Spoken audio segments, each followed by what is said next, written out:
السلام علیکم ګرانو لیدونکو، خدای دې وکړي چې روغ جوړ او خوشحاله به یاستئ. نن غواړم د اوبو په باره کې چې د انسان د وجود لپاره یو مهم حیاتي او ضروري ماده ده بحث وکړم او معلومات درکړم. ګرانو لیدونکو، اوبه د انسان لپاره ډېرې مهمې او حیاتي ماده ده چې بغیر له اوبو نه د انسان ژوند ناممکنه ده. د انسان تقریبا 100% ټول اعضاوې اوبو ته ضرورت لري او اوبو له وجې نه دوی کولی شي چې خپل فعالیتونه منظم او تنظیم کړي. له همدې جملې نه د انسان په وجود کې ګردې دي یا پښتورګي دي چې دغه هم بغیر له اوبو نه ژوند کول ورته ناممکنه ده. که چیرې اوبه وي ګردې به ژوندی او فعالیت به کوي، او که چیرې اوبه نه وي ګردې ژوند او فعالیت نشي کولی. تقریبا ټولې اوبه چې موږ تاسې روزمره له اوبو استفاده کوو تقریبا هغه اعظمي یا ډېرې لارې چې ضایع کېده یا فلتر کېده لارې دي. تر ټولو نه یې مهمه لار ګرده ده چې له ګردې نه فلتر کېږي او له همدې فلتر له وجې نه د انسان له وجود نه ډېر مضر مواد له ځان سره باسي چې په هغو کې یوریا ده او کریاتینین ده او نور سمي مواد دي او هم اضافي مواد دي چې د انسان د میټابولیزم په وجود کې په داخل د میټابولیزم کې چې کوم مواد منځته راځي هغه هم اوبه له ځان سره له ګردو افرازوي. یوه لاره یې همدا ګرده ده چې له ګردې له طریقه ادرا کېږي، او بله لاره یې ورسره په څنګ کې تنفس ده چې زیاته بخش له تنفس له وجې نه هم افرازېږي، او په څنګ کې جل ده چې د ټول پوستکي نه د انسان هماغه اوبه چې کوم مایعات اخلي هغه ضایع کېږي. نو ټوله کې که ووایم چې د انسان د وجود لپاره چې څومره ضروري دي دغومره هم د ګردې لپاره هم ضروري دي. ګرده باید ژوند پرې وکړي، ګرده باید خپل فعالیتونه منظم کړي د اوبو له وجې. نو روزمره باید موږ تاسې هغه ټاکلی مقدار اوبه واخلو چې تقریبا اندازه یې له 2.5 نه تر 3 لیټرو پورې روزمره باید واخلو. نو دا په مختلفو طریقو باندې موږ اخیستی سو. مستقیمې اوبه چښلی سو، چای یا فرضاً نور مایعات اخیستلی سو. له دغو طریقو نه باید موږ خپل د انسان د وجود ضرورتونه له اوبو له نه پوره کړو. نو اوبه که چیرې موږ روزمره کمې واخلو نو بیا د موږ فعالیتونه روزمره د وجود فعالیتونه البته ډېر تاثیر کوي باندې او له خنډ سره او له زنګ سره مخامخ کېږي. نو د هغه په خاطر باندې باید موږ روزمره هغه کومې اوبه چې اخلو منظمې واخلو. هغه فعالیتونه یا هغه کارونه چې کوم ګرده سرته وړي په هغو کې ما مخکې درته وویل چې د وینې فلتریشن ده. نو که چیرې داسې وي چې اوبه موږ کمې واخلو فلتریشن کمیږي او هغه مضر مواد چې موږ تاسې په وجود کې تولیدیږي او د ګردو له طریقه ادرا کېږي هغه په انسان په وجود کې زیاتیږي. نو بیا د هغه له وجې نه هماغه مواد سبب د سمیتو، سبب د بد تاثیرات په وجود باندې اچوي او وجود ته بعضې تاوان و ضربې رسوي. بعضې خلک وایي چې موږ څه پوه سو چې دغه اوبه روزمره موږ اخلو څومره موږ اخیستي دا کفایت کوي د موږ د وجود لپاره، که کمې دي یا زیاتې دي. د دې لپاره الله تعالی یو ښه ښایسته او کښلی نظام د انسان په وجود کې جوړ کړی ده چې هغه د ادرار رنګ ده. تاسو کولی شئ چې روزمره په خپل ادرار رنګ ته متوجه واوسئ. په نورمال حالت کې که یو سړی نورمال اوبه اخلي نو د هغه ادرار رنګ باید سپین یا زیړچک وي، داسې زیړ مایله غوندې.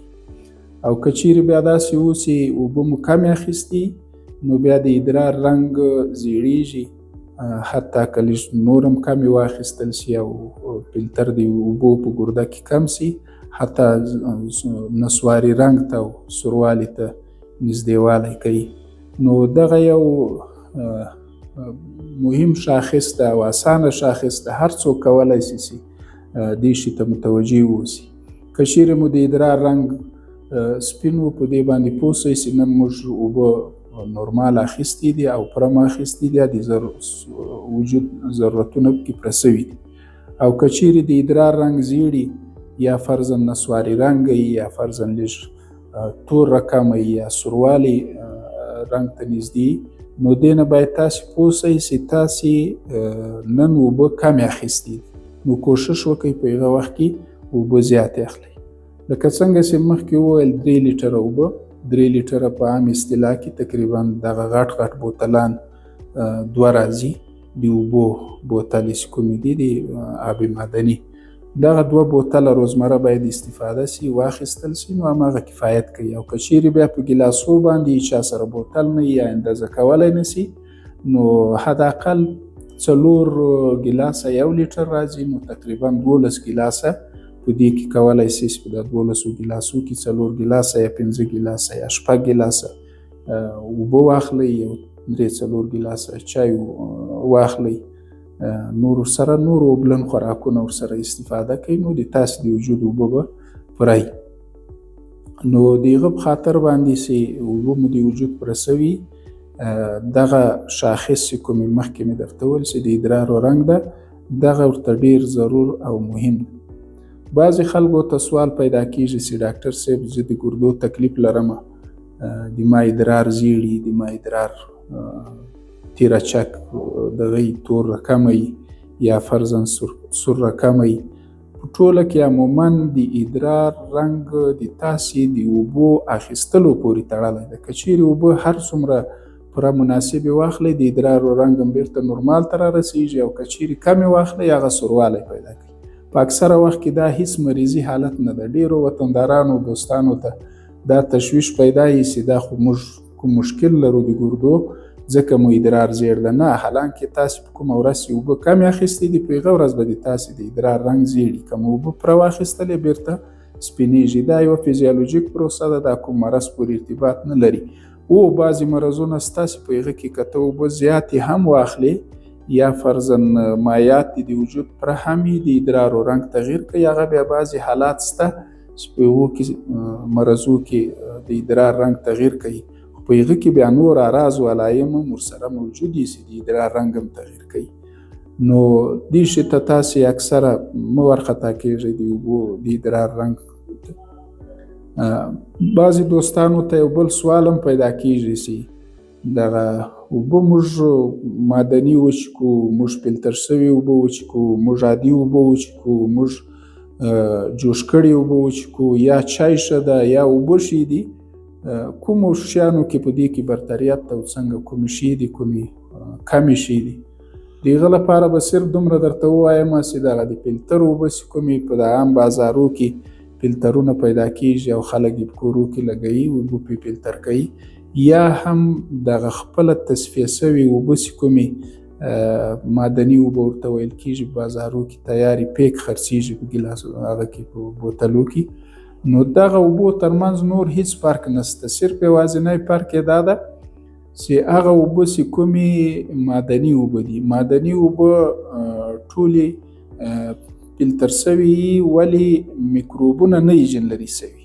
خصوصاً موږ د بولي سیستم په سیستم کې یو قسم میکروب لرو په نامه د ایکولای، یا فرضاً نور میکروبونه دي، باکتریاوې دي. هغه اکثره وخت په همدې فلتر اوبو کې له فلتر نه وځي، ځکه چې هغه میکروب د مایکروسکوپ نم هم باندې بعضې نه لیدل کېږي. نو هغه به فلتر څه راوګرځوي، هغه میکروبونه ځي اوبو ته، نو کېدای شي چې هغه اوبه د میکروب له حسابه یو څه ناپاکي. او جوش کړي اوبه بیا دا ګټه ده چې هم هغه میکروبونه چې کوم په اوبو کې دي هغه مړه کېږي، صحي پاکي کېږي، او هم هغه مالګې چې کوم د انسان د وجود لپاره مضرې دي یا ضرري دي یا سبب د رسوباتو کېږي یا سبب د بعضې امراضو کېږي، هغه مالګې پاکوي، کینې د اوبو بیخ. نو هغه اوبه هم د مالګو او د رسوباتو له وجې نه هم پاکې دي او هم د مکروبو او د باکتریاوو له وجې نه هم پاکې دي. نو په ټولو کې بهترینه اوبه هغه اوبه دي چې کوم تاسې عادي اوبه راواخلئ او په کور کې جوش کړئ، پس له هغه نه بیا استفاده کوئ. هغه ښې اوبه دي، پاکې اوبه دي، له هر نګاه نه صحي اوبه دي. او فلتر اوبه بیا په دومه درجه کې راځي چې هغه بیا نمکیات یا مالګې دغه فلتر سوي دي، پاکې سوي دي، صحي سوي دي. صرف یوازینی خطر یې همغه د میکروبو یا بعضې دغو شته چې هغه د انسان وجود ته انتقال شي او باعث د بعضې مرضو کېږي. نور په ټوله کې دا معنا نه ده چې تاسې اوبه مه چښئ یا که فلتر اوبه یا جوش کړي اوبه یې وچښئ او نورې مه چښئ. نه، اوبه ټوله کې ضرور دي، که خامې که پخې که فلترې که اوبه جوش کړي اوبه او یخې کړي مو استفاده کوئ. دا ټولې د انسان د وجود لپاره ګټه کوي. او بعضې خطرات او بعضې شیان که ورسره په څنګ کې وي ولې په ټوله کې ګټه یې زیاته ده. په څنګ د دې کې چې بیا بعضې خلک بعضې مالګې او نمکیات په نورو خوراکو کې زیات اخلي، د هغو لپاره خو بیا بیخي ضرور دی چې باید خامخا اوبه او مایعات زیات استفاده کړي. نو ګرانو لیدونکو همدا و مختصر معلومات د اوبو په باره کې. خدای دې وکړي چې تاسې په خپل ژوند کې عملي کړئ او ګټه ترېنه واخلئ. له توجه نه مننه. تشکر.